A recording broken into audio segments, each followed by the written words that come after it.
I had been covering the protests in Hong Kong for 5 months.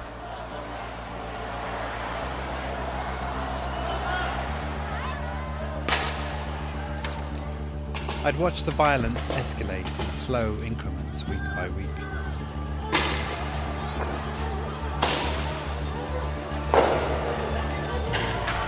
If you turn around, you'll see me with yellow vest, gas mask and helmet, the uniform I had worn most weekends since June. But nothing I had seen to this point would compare to the conflict at PolyU.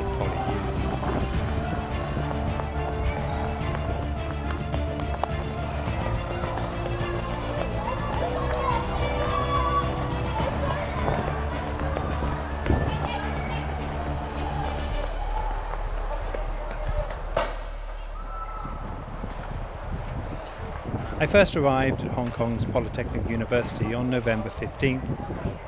Sieges at universities across Hong Kong had started after the shooting of a protester. Students had blocked a key highway adjacent to the campus and turned the university into a fortress. But to this point, the police had stayed clear. The following evening, the police took up positions around the campus and radical protesters readied for a fight.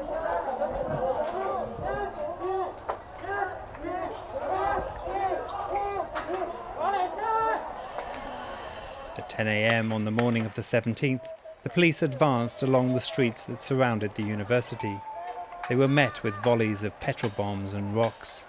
The police returned fire with tear gas and rubber bullets.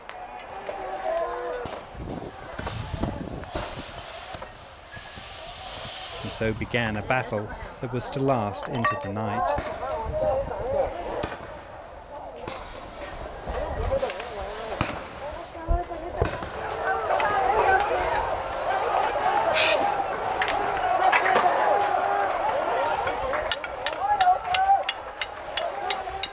Later in the day, as the fight intensified, police deployed water cannons that fired a liquid laced with a chemical that stings the skin for hours after contact.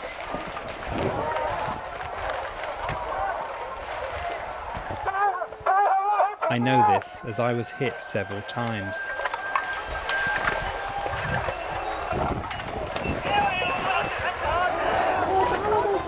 During the afternoon, a long standoff developed on the streets around the university. Petrol bombs and rocks were carried from inside to the barricades, while the injured were ferried back. Archers fired at police positions from behind the campus defences, hitting 2 policemen with arrows.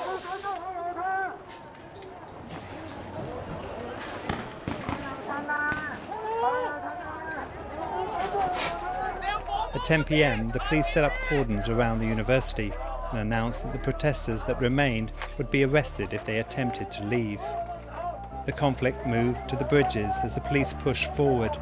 Some of the more radical protesters responded first with volleys of petrol bombs and then later by setting the bridges on fire.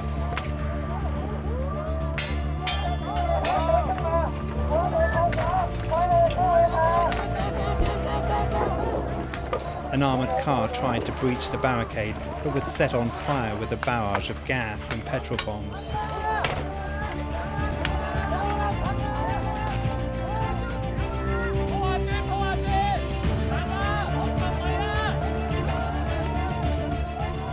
Shortly after midnight, the police held their positions and the protesters retreated back to the campus.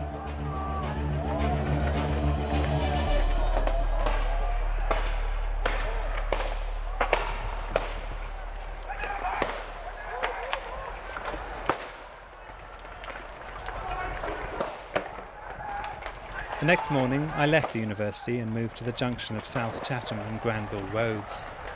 A team of 25 policemen had set up a roadblock to protect the cordon around PolyU.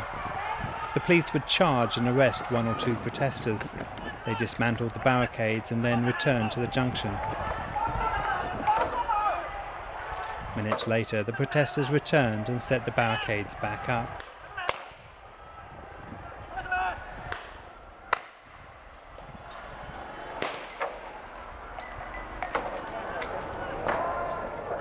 Thousands of people from outside the university were preparing to break through and rescue those trapped inside.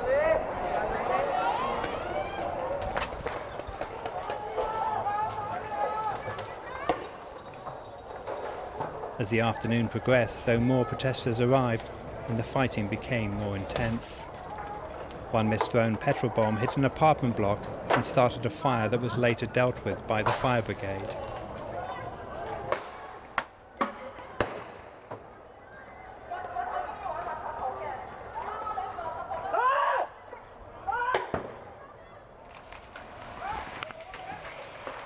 The police team called for backup and were reinforced with a water cannon and armoured vehicle that joined the charges and retreats back to the junction.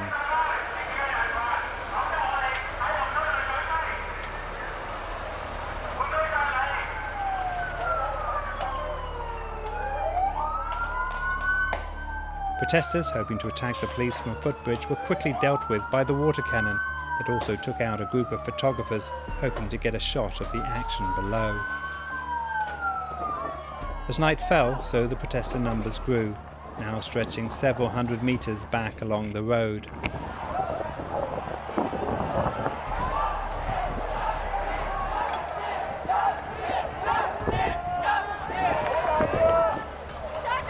A human chain formed to pass supplies to the front lines.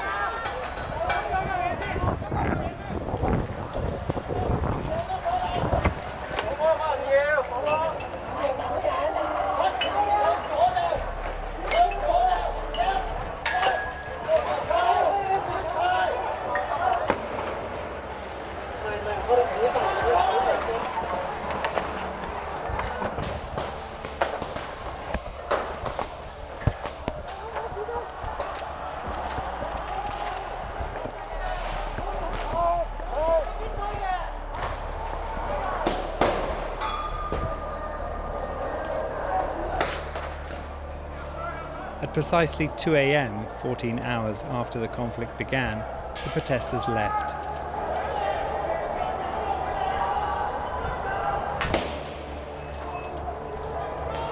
They had failed to break the cordon and reach PolyU.